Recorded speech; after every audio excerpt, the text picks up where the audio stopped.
এদিকে ৩ দিক থেকে ফেঁসে গেলেন শুভেন্দু অধিকারী। মুসলমানদের হাতে পায়ে ধরা ছাড়া কোনো উপায় নেই।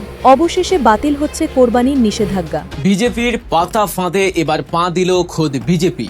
মুসলমানদের এই ঐক্যবদ্ধ অবস্থান শুভেন্দু অধিকারী এবং বিজেপি সরকারকে এমন এক চরম শিক্ষা দিতে যাচ্ছে যা ভারতের ইতিহাসে স্বর্ণাক্ষরে লেখা থাকবে। অচিরেই পশ্চিমবঙ্গের বুকে এক ভয়াবহ অর্থনৈতিক ধস নামবে।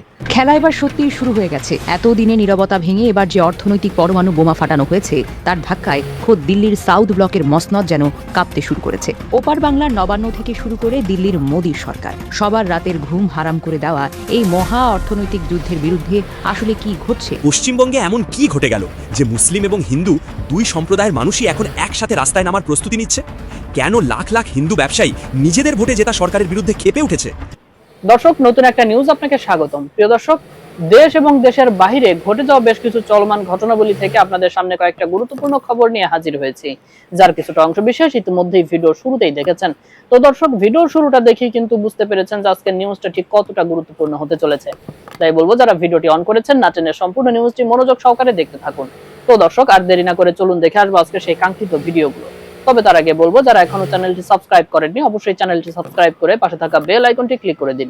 আর যারা ইতিমধ্যেই চ্যানেলটি সাবস্ক্রাইব করে রেখেছেন তাদেরকে অসংখ্য ধন্যবাদ। তো চলুন দর্শক, ভিডিওটিতে একটি লাইক দিয়ে আমরা ধারাবাহিকভাবে সবগুলো ভিডিওর আলোচনা দেখে আসি। বিজেপির পাতা ফাঁদে এবার পা দিল খোদ বিজেপি। পশ্চিমবঙ্গের মসনদের সংখ্যাগরিষ্ঠতা নিয়ে ক্ষমতায় বসা হিন্দুত্ববাদী নেতাদের অহংকার এবার মাটিতে মিশে যেতে বসেছে।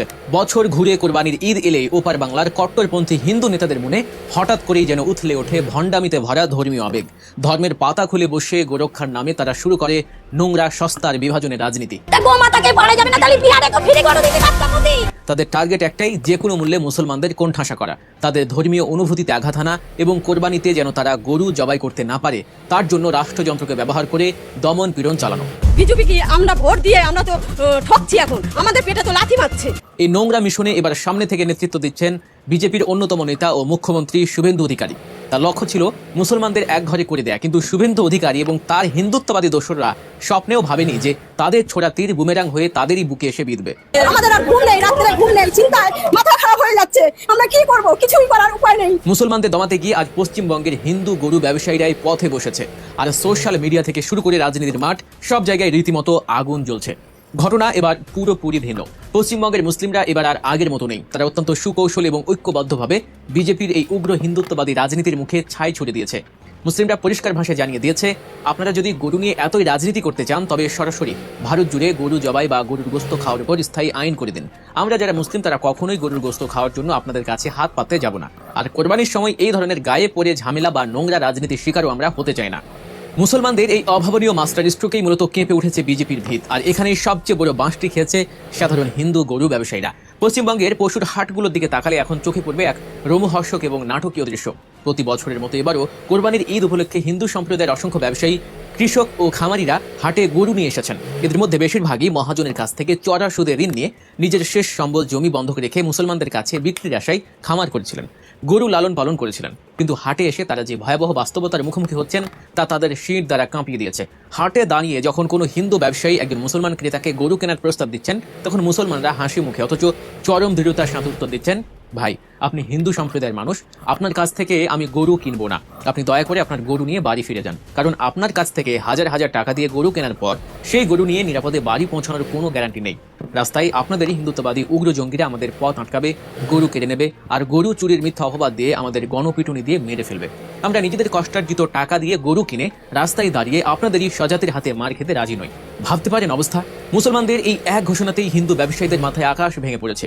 গরু বিক্রি করতে না পেরে হাটের মধ্যেই অঝরে কাঁদছেন তারা।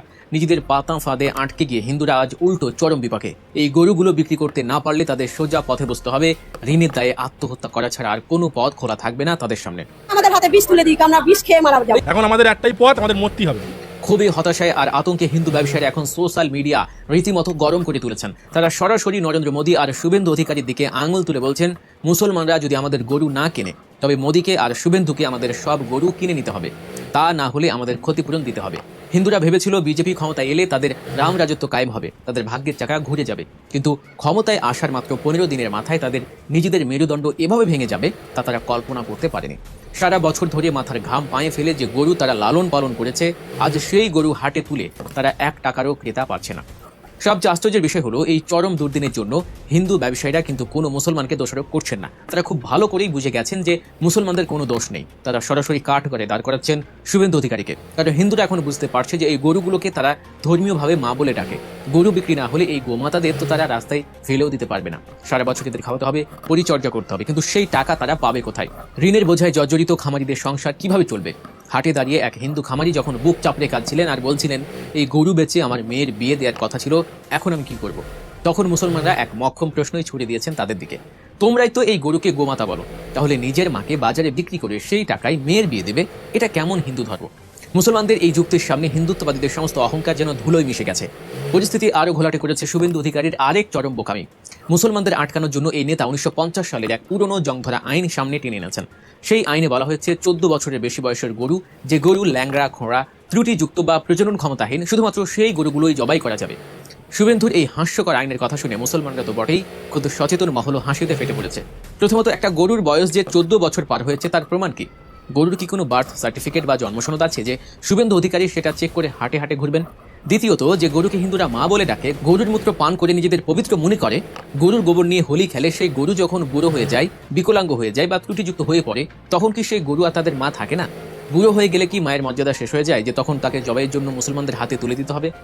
শুভেন্দু আসলে এখানে এক চরম ধূর্ত ফাঁদ পাততে চেয়েছিলেন। তিনি চেয়েছিলেন হিন্দুদের বাতিল, রোগা, বুড়ো এবং ত্রুটিযুক্ত গরুগুলোকে মুসলমানদের ঘাড়ে গছিয়ে দিয়ে হিন্দু খামারিদের পকেট ভরা এবং মুসলমানদের কোরবানিকে কলুষিত করতে। কিন্তু তিনি ভুলে গিয়েছিলেন যে ইসলাম ধর্মে কোরবানির নিয়ম অত্যন্ত কঠোর এবং পবিত্র। ইসলামী শরীয়ত অনুযায়ী মহান আল্লাহর সন্তুষ্টির উদ্দেশ্যে সবসময় সবচেয়ে নিখুঁত, সুন্দর এবং ত্রুটিমুক্ত প্রাণীটিকেই কোরবানি দিতে হবে। কোনো ধরনের রোগাক্রান্ত, খোঁড়া বা ত্রুটিযুক্ত প্রাণী কোরবানির জন্য মোটেও যোগ্য নয়। যখনই শুভেন্দু এই খোঁড়া আর বুড়ো গরুর আইন সামনে আনলেন, মুসলমানরা সরাসরি জানিয়ে দিল, আপনাদের এই বাতিল গরু আপনারা নিজেদের ঘরে রেখে দিন। শরীয়ত বিরোধী কোনো গরু আমরা কোরবানি দেব না। মুসলমানদের এই জোরালো ও ঐক্যবদ্ধ আওয়াজে এবার পুরো পশ্চিমবঙ্গের চিত্রই পাল্টে গেছে। ভারতের নামকরা আলেম এবং মুফতিরা, বিশেষ করে মাওলানা শাহিনুর রহমান, প্রকাশ্যে মুসলমানদের প্রতি আহ্বান জানিয়েছেন, দয়া করে আপনারা এমন কোনো গরু কিনবেন না এবং গরু কোরবানি দেবেন না। তিনি ভারত সরকারের কাছে সরাসরি চ্যালেঞ্জ ছুড়ে দিয়ে বলেছেন, গরু জবাইয়ের বিরুদ্ধে আপনারা দ্রুত স্থায়ী আইন পাশ করুন, যাতে চিরতরে এই গরু রাজনীতির অবসান ঘটে। আলেমদের এই ডাকে সাড়া দিয়ে মুসলমানরা এবার এক অভূতপূর্ব ঐক্যের দৃষ্টান্ত স্থাপন করলো। তারা সিদ্ধান্ত নিয়েই নিল যে এবার কোরবানিতে তারা বকরি, খাসি, ভেড়া বা মোষ কোরবানি দেবে, কিন্তু কোনো হিন্দুর কাছ থেকে গরু কিনে নিজেদের বিপদে ফেলবে না। এবারের কোরবানির ঈদে পশ্চিমবঙ্গের সবচেয়ে কম সংখ্যক গরু জবাই হওয়ার এক নতুন রেকর্ড হয়তো তৈরি হতে যাচ্ছে। কিন্তু এর সবচেয়ে বড় ইম্প্যাক্ট বা প্রভাব গিয়ে পড়বে ওই হিন্দু গরু ব্যবসায়ীদের ঘাড়ে। অচিরেই পশ্চিমবঙ্গের বুকে এক ভয়াবহ অর্থনৈতিক ধস নামবে। আমরা অতীতেও দেখেছি এই মোদির শাসন আমলে ফসলের ন্যায্য দাম না পেয়ে ভারতের কত কৃষক কিভাবে গলায় দড়ি দিয়ে আত্মহত্যা করেছিল। এবার ঠিক একই ঘটনার পুনরাবৃত্তি হতে যাচ্ছে পশ্চিমবঙ্গে। গরু বেচতে না পেরে ঋণের দায়ে জর্জরিত এই হিন্দু ব্যবসায়ীরা যখন আত্মহত্যার পথ বেছে নেবে, তখন এর দায় কে নেবে? আজ পশ্চিমবঙ্গের হাটে হাটে যে হাহাকার আর আর্তনাদ শোনা যাচ্ছে, তা ভাষায় প্রকাশ করার মতো নয়। হিন্দু ব্যবসায়ীরা মুসলমানদের কাছে গরু বেচতে আজ মরিয়া হয়ে উঠেছে, কিন্তু মুসলিমরা নিজেদের ক্ষতি করে টাকা দিয়ে কিনে উগ্র হিন্দুদের হাতে মার খাওয়ার জন্য আর গরু কিনবে না। মুসলমানদের এই ঐক্যবদ্ধ অবস্থান শুভেন্দু অধিকারী এবং বিজেপি সরকারকে এমন এক চরম শিক্ষা দিতে যাচ্ছে যা ভারতের ইতিহাসে স্বর্ণাক্ষরেও লেখা থাকবে। সবচেয়ে বড় টুইস্ট হলো যে হিন্দুদের ভোটের জোরে হিন্দুত্বের সুশ্রী দিয়ে বিজেপি আজ ক্ষমতা দম্ভ দেখাচ্ছে। সেই হিন্দুরা এবার বিজেপিকে ক্ষমতা থেকে টেনে হিঁচড়ে নামাবে। তার গলার কাছে ছুরি এসে ঠেকেছে, তখন সে আর ধর্ম বোঝে না। এই হিন্দু কৃষক ও ব্যবসায়ীরা যখন দেখবে যে বিজেপির সরকারই তাদের পথে বসিয়েছে, তখন মানুষের দেয়ালে পিঠ ঠেকে গেলে তারা কতটা ভয়ঙ্কর ও আগ্রাসী রূপ ধারণ করতে পারে তা হারে হারে টের পাবে মোদি আর শুভেন্দু।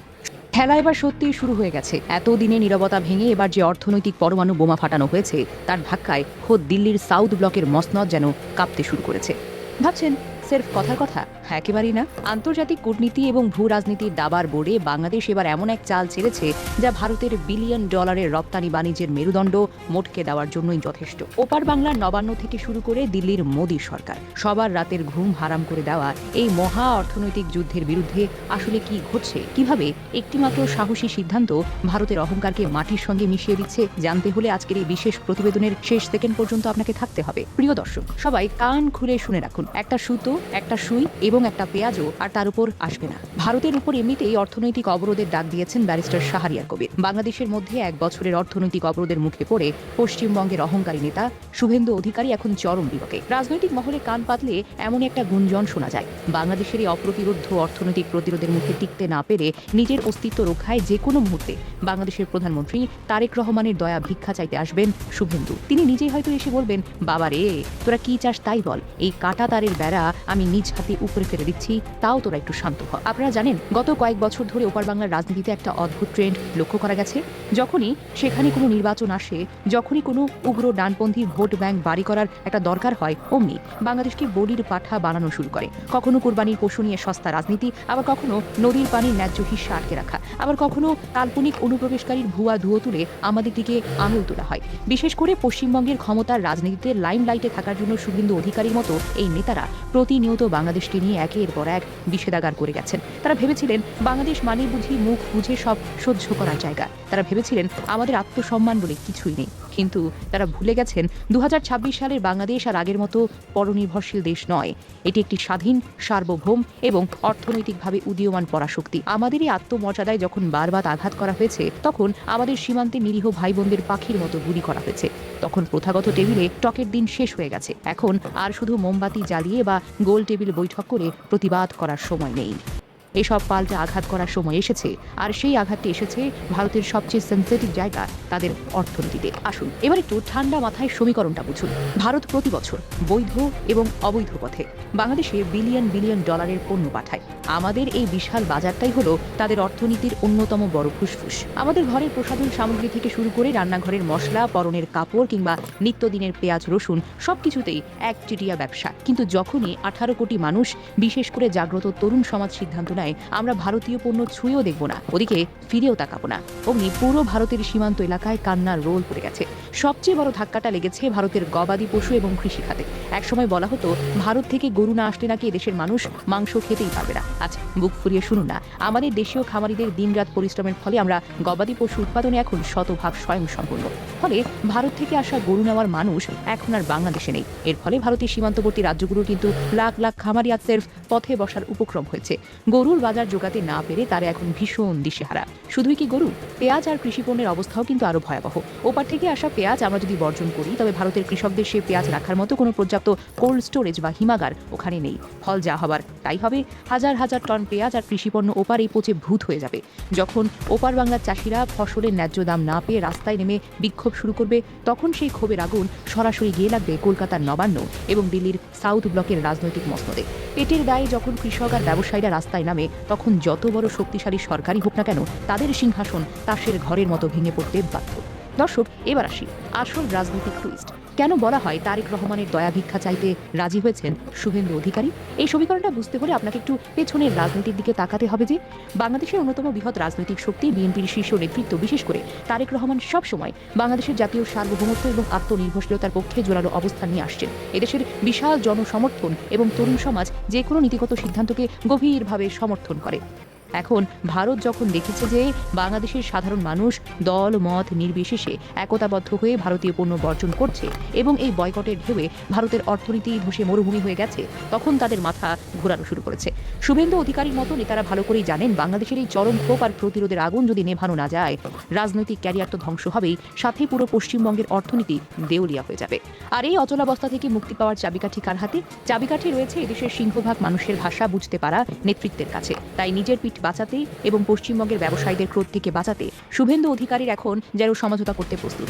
পর্দার আড়ালে এমন অনেক পরিস্থিতি তৈরি হয়েছে, ভারতের এই অর্থনৈতিক পতন ঠেকাতে শুভেন্দু অধিকারী নিজে এসে তারেক রহমানের সামনে হাত জোর করে বলতেই পারেন, দয়া করে আপনাদের দেশের মানুষকে শান্ত করুন, পণ্য বয়কট তুলে নিতে বলুন। আপনারা কাটা তারের বেড়া সরাতে বলেছেন না, আমি এখন তাই করছি।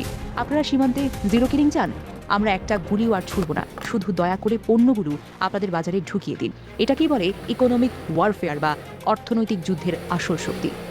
আপনি যখন কারো পেটে লাথি মারবেন, তখন সে আপনার পায়ে এসে পড়তে বাধ্য হবে। প্রিয় দর্শক, অর্থনৈতিক যুদ্ধের পেছনে রয়েছে আমাদের এক দীর্ঘদিনের জমাট বাঁধা রক্তক্ষরণ। পৃথিবীর ইতিহাসে এমন কোনো তথাকথিত বন্ধু রাষ্ট্রকে দেখাতে পারবেন যার সীমান্তে শান্তিকালীন সময়েও সাধারণ নাগরিকদের বুকে গুলি ছোড়ে?